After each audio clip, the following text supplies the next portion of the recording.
Partir pour mieux revenir. Une expression couramment utilisée, mais quel est son sens?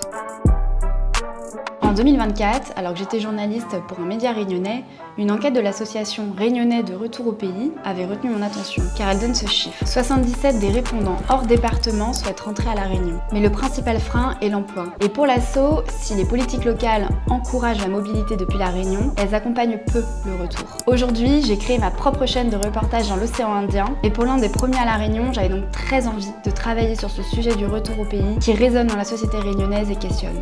En creusant, je me suis aperçue d'un changement majeur. Les personnes de ma génération ont un regard différent sur la mobilité. C'est ce que l'autrice Labache appelle l'effondrement du mythe métropolitain ou de la terre promise. Depuis les années 1990, ceux qui partent reviennent plus fréquemment.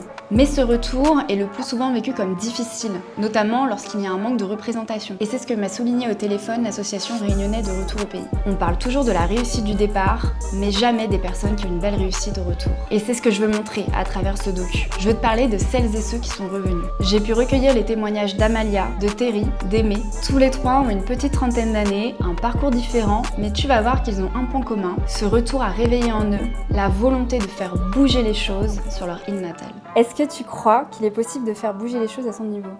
Elle est pas facile, cette question. Je pense que La Réunion, c'est une terre où c'est la terre de tous les possibles.